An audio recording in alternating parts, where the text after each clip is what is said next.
नेता प्रतिपक्ष जयराम ठाकुर द्वारा बीते दिन प्रदेश सरकार पर ड्रोन से उनके घर की जासूसी करने के आरोप लगाए थे, जिस पर मुख्यमंत्री के मीडिया एडवाइजर नरेश चौहान ने पलटवार किया और आरोपी को बेबुनियाद करार दिया। उन्होंने कहा कि नेता प्रतिपक्ष जो आरोप लगा रहे हैं वो सत्य नहीं है। सरकार द्वारा किसी भी तरह से उन पर नजर नहीं रखी जा रही। नेता प्रतिपक्ष जयराम ठाकुर के आरोप गलत साबित हुए हैं। जिस ड्रोन की वे बात कर रहे हैं वो जल प्रबंधन निगम का है। जल प्रबंधन निगम शिमला शहर का ड्रोन के जरिए सर्वे कर रहा है और बड़ी हैरानी की बात है कि नेता प्रतिपक्ष को इतनी हल्की बात करने की क्या जरूरत पड़ी। वहीं नरेश चौहान ने प्रदेश की आर्थिक स्थिति को लेकर भी भाजपा पर निशाना साधा। उन्होंने कहा कि प्रदेश की आर्थिक संकट पूर्व की भाजपा सरकार की गलत नीतियों के कारण पैदा हुआ है। पूर्व की सरकार ने कर्ज का बोझ प्रदेश पर डाला और सरकारी कर्मचारियों की पेंशनरों की देनदारियां पूर्व सरकार चुकता नहीं कर पाई और 10,000 करोड़ की देनदारियां सरकार पर छोड़ गई, जबकि पूर्व सरकार को उस समय काफी पैसा मिला था, लेकिन 50,000 एरियर का ही भुगतान किया, जो कि काफी कम था। पूर्व मुख्यमंत्री जयराम को चाहिए था कि प्रदेश की आर्थिक स्थिति को ठीक करते, क्योंकि केंद्र में भी भाजपा की ही सरकार थी और जीएसटी का पैसा भी 2022 तक मिलता रहा। विपक्ष के नेता जयराम ठाकुर लगातार ये आरोप लगा रहे हैं कल से कि उनके जो है घर की निगरानी ड्रोन से की जा रही है और उनकी जासूसी की जा रही है। उसको लेकर क्या देखिए, नेता विपक्ष ने जो विधानसभा में इस तरह की बात की, काफ़ी हैरान करने वाली थी और उसको गंभीरता से उस दिन भी लोगों ने नहीं लिया था। लेकिन उसके बाद आप देखें कि जयराम जी ने आरोप लगाया कि सरकार उनकी निगरानी कर रही है और ड्रोन से जो है उनके घर के इर्द गिर्द हर चीज़ पे नज़र रखी जा रही है। तो ये तो बिल्कुल एक अलग बात थी, जो चीज़ थी नहीं, किसी की कोई निगरानी नहीं हो रही थी। लेकिन आज वो बात सारी साफ़ हो गई कल, किस तरह से वो जिन ड्रोन्स की वो बात कर रहे थे, जब उसका जानकारी ली गई तो वो ड्रोन जो है हमारे जो शिमला जल निगम है, कंपनी है वाटर सप्लाई वाली, वो उनके ड्रोन थे, वो सर्वे कर रहे थे। तो बहुत हैरानी की बात है कि विपक्ष के नेता को ये क्या वजह है, इस तरह की हल्की बात करने की क्या ज़रूरत पड़ रही है। यहाँ कोई किसी की निगरानी नहीं कर रहा, कोई किसी की जासूसी नहीं कर रहा है, बिल्कुल गलत आरोप है। आप क्या साबित करना चाहते हैं ये भी हमें समझ नहीं आया। और आज वो सारी चीज़ सबके सामने आ गई कि जो आपने बात की उसका असली वजूद क्या था। और हम इंश्योर करना चाहते हैं, माननीय मुख्यमंत्री जी ने भी और विधानसभा के पटल में भी इस बात पे जवाब दिया कि ऐसी कोई निगरानी किसी की नहीं हो रही। ये बिल्कुल गलत निराधार बात जो है ठाकुर जयराम जी ने गलत आरोप सरकार पे लगाया। तो दूसरे चौहान साहब, जिस तरह से विपक्ष लगातार ये कह रहा है कि हिमाचल प्रदेश जो है आर्थिक संकट में जो आया है वो सरकार की अपनी गलतियों की वजह से है, जो खर्चे पर कंट्रोल सरकार नहीं कर पाई है। देखिए, प्रदेश की आर्थिक स्थिति जब सरकार बनी तब से ही गंभीर थी। कर्जों का बोझ था, देनदारियां थी, सरकारी कर्मचारियों की, पेंशनर्स की। पिछली सरकार ने गंभीरता नहीं दिखाई। उस वक़्त माहौल ऐसा था कि आपने 6th पे कमीशन की जो देनदारियां थी लोगों की, सरकारी कर्मचारियों की या पेंशनर्स की, वो पिछली सरकार को क्लियर करनी चाहिए थी। आपकी उस वक़्त जो है काफ़ी ऐसा माहौल था कि आपको काफ़ी पैसा मिला, आपने उसमें गंभीरता नहीं दिखाई। केवल 50,000 रुपया का जो है एरियर्स की क्लियरेंस की, जो बहुत कम था।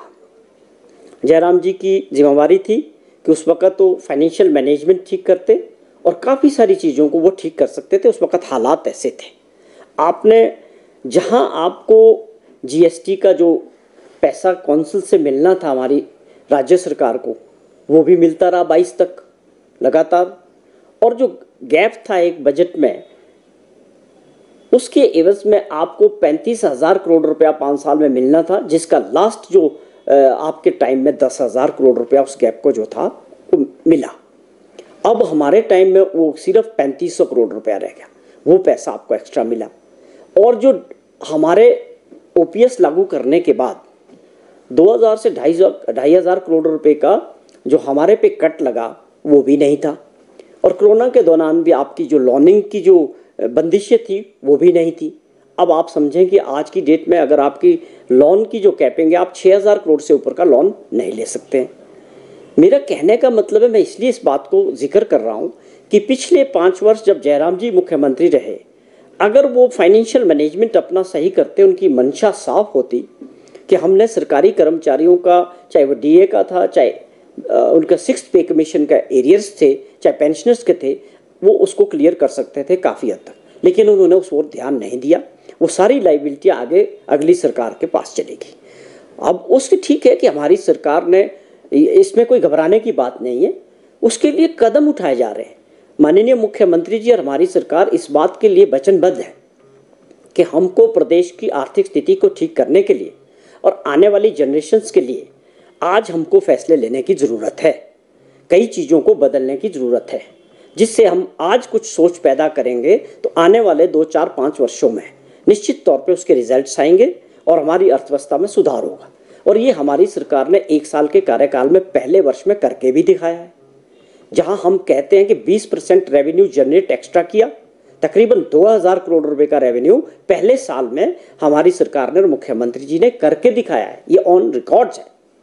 तो इस बात का ये साफ जिक्र है कि हमारी मंशा और सरकार की मंशा बड़ी साफ है कि आगे भी हम, चाहे वो फिजूल खर्चे की बात है, चाहे कोई ऐसे फैसले हैं जो कड़े हैं, जिसमें सब्सिडीज़ ऐसे लोगों को विड्रॉ की जा रही है, जैसे कल ही सरकार ने और मुख्यमंत्री जी ने फैसला किया है, जो बड़े इनकम टैक्स पे करने वाले लोग हैं या ऐसे होटल्स हैं, रिजॉर्ट्स हैं, जिनको 1 रुपये यूनिट के हिसाब से सब्सिडी मिल रही थी, उसको विड्रॉ किया गया। किन लोगों के लिए? जो इनकम टैक्स पे कर रहे हैं, या वो बड़े रिजॉर्ट्स और होटल जो इनकम टैक्स में लाखों रुपया देते हैं, तो उनको, ऐसे लोगों को समाज में सब्सिडीज ख़त्म करके जो लोग एंटाइटल है, जिनकी सहायता होनी चाहिए, उनको 125 यूनिट बिजली भी दे रहे हैं, उनको सब्सिडाइज और चीज़ें भी मिल रही है।